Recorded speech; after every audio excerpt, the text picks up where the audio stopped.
Hello and welcome to a new style of video, where I'm going to historically explain, in detail, the national ideas of each country in EU4.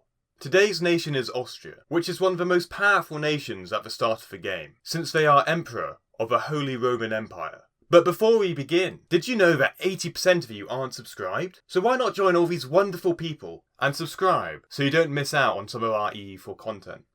The first national idea we are going to explain is the imperial ambition idea. This national idea gives Austria plus 10% imperial authority growth and a diplomatic annexation cost of minus 15%.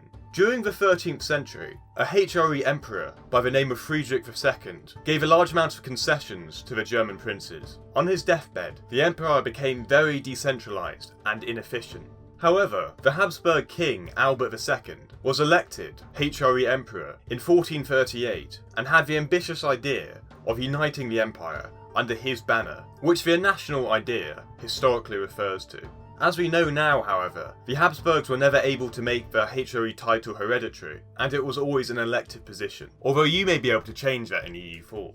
We then move on to the second national idea, which is the military frontier, giving Austria fort maintenance minus 10% and national garrison growth minus 15%. During the 14th to 16th century, Austria was in a lot of wars against powerful nations, such as France, Hungary, Venice, Switzerland, and the Ottoman Empire. As you can imagine, therefore, Austria had to build a large amount of defences against these attackers. Although in an EU4 context, this idea isn't that valuable, especially fort maintenance, it does tie nicely to the history of Austria. The third idea is frugal banking, which gives Austria yearly inflation reduction and a decrease in interest per annum. This idea refers to the famous frugal banking family that rose to the top of society. One of the most famous members of the dynasty was Jacob Frugal, who was one of the richest men who ever lived. He did this by making risky investments that helped him greatly. The national idea refers to whether Austria could gain exclusive access to the banking family. Jacob supported the Habsburg dynasty. He financed the rise of Maximilian I and made considerable contributions to secure the election of the Spanish king Charles V. The fourth idea is called Habsburg dominance, giving Austria a diplomatic reputation. The idea refers to the Habsburg dynasty becoming the most powerful dynasty in Europe during the Renaissance period. Under Charles V, the Habsburg territories expanded across the whole of Europe, from northern Germany to southern Spain. As you can imagine, therefore, the Habsburgs during this time were dominant.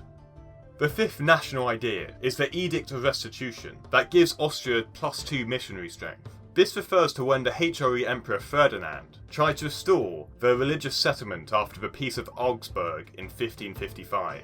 In short, the edict gave power to the Catholics and took away power from the Protestants. It did, however, fail eventually. The sixth idea, which is called the Austrian court, is similar to the fourth idea and refers to the Habsburgs' political competence during this time. The national idea gives Austria +1 diplomatic reputation.